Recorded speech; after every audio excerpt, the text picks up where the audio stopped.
অসমত উজনি অসমত এটা মানে বিজেপি বিদ্ৰোহ কেন্দ্ৰিক এটা মানে নীতি কিবা এটা হোৱা হৈছে বিজেপিৰ সদস্য সংখ্যা এবাৰ উজনি অসমতে আটাইতকৈ বাঢ়িছে আটাইতকৈ যি সদস্যৰ সংখ্যা বাঢ়িছে উজনি অসমৰ পৰা আটাইতকৈ উজনি অসম আৰু বৰাক ভেলী ১ নম্বৰত আছে অলপ আগতে আপুনি ক'লে যে বৰাক ভেলীৰ কথা ক'লে বা বিটিএডি কৈছে বিটিএডি আমাৰ অসমৰ কথা প্ৰসংগটো নানিলে বিটিএডিত আজি মিটিংখন বিটিএডিত হৈছিলে সেইকাৰণে বিটিএডিৰ প্ৰসংগ উজনি অসমত মিটিং কৰাৰ প্ৰয়োজনে নাই ধুনীয়াকৈ সদস্য হৈ আছে বিটিএডিত আমি আৰু অলপ বঢ়াব লাগে কাৰণে বিটিএডিৰ আজি মিটিং উজনিত মিটিং কৰাৰ প্ৰয়োজনে নাই ধুনীয়াকৈ হৈ আছে Assam BJP has targeted 60 lakhs membership. We have nothing. We have not targeted anything. We just targeted to cross 18 lakhs.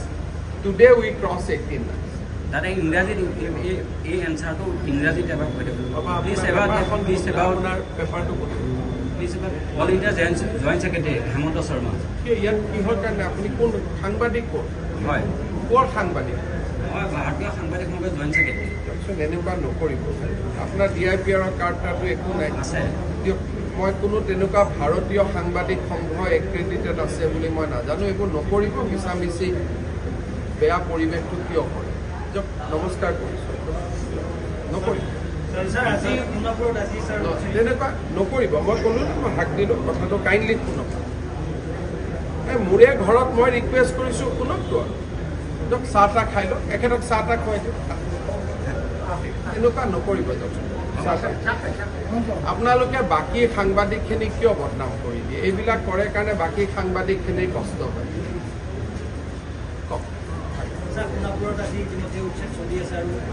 সোণাপুৰত আমাৰ উচ্ছেদ অভিযান চলি আছিল সোণাপুৰ এটা ট্ৰাইবেল বেল্ট এণ্ড ব্লক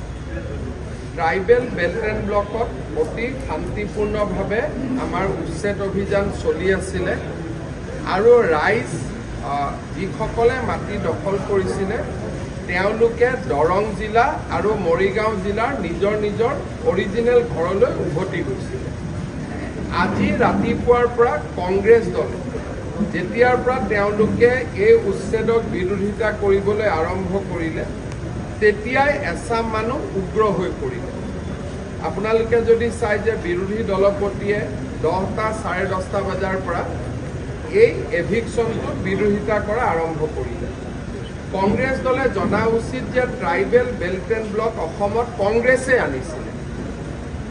আৰু কংগ্ৰেছে এতিয়া ট্ৰাইবেল বেল্ট এণ্ড ব্লকত এভিকশ্যন হোৱাৰ বিৰোধিতা কৰিলে যেতিয়া কংগ্ৰেছে ৰাতিপুৱাৰ পৰা এভিকশ্যন বিৰোধিতা কৰিলে তেতিয়া তাত মানুহ উগ্ৰ হৈ পৰিলে পুলিচৰ ওপৰত আক্ৰমণ চলালে আমাৰ চাৰ্কুল অফিচাৰ আমাৰ তাৰে থানাৰ OC আৰু DCP গোটেইসকল ঘায়েল হ'ল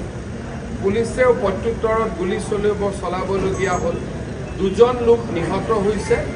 আৰু 7জন লোক আহত হৈছে আৰু 22গৰাকী আৰক্ষী এই গোটেই ঘটনাত আহত হৈছে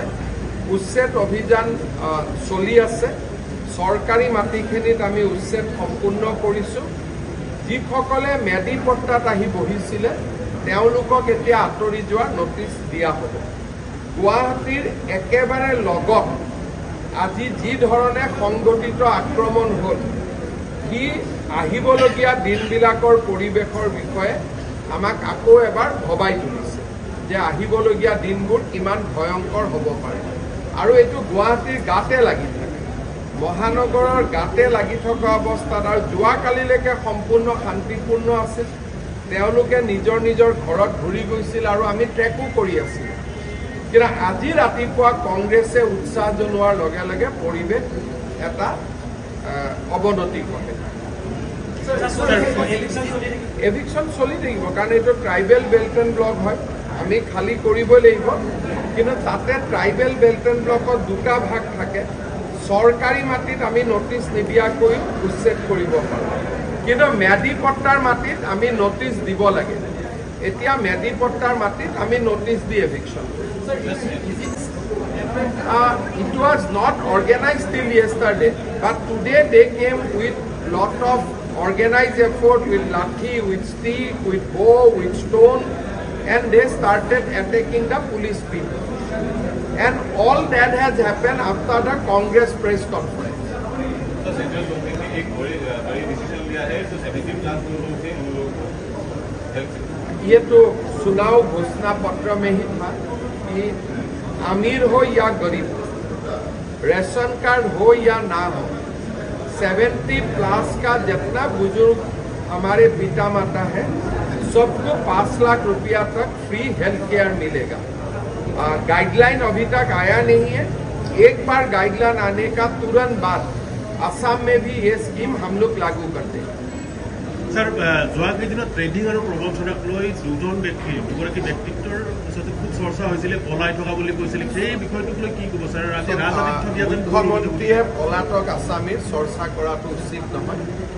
কিন্তু গোটেই ঘটনাটোৰ ওপৰত আমি আৰু কেনেকৈ ইয়াক বন্ধ কৰিব পাৰি ভৱিষ্যতে নহয় তাৰ কাৰণে কিছু চিন্তা কৰি আছোঁ। কালি আমি কেবিনেটত কিছু সিদ্ধান্ত ল'ম। सर राहुल गांधी कॉन्स्टिट्यूशन की रक्षा की बात करते हैं। ये जो 2 बात मैं कर दिया हूँ, यही 2 बात आज पेपर में चलाई है।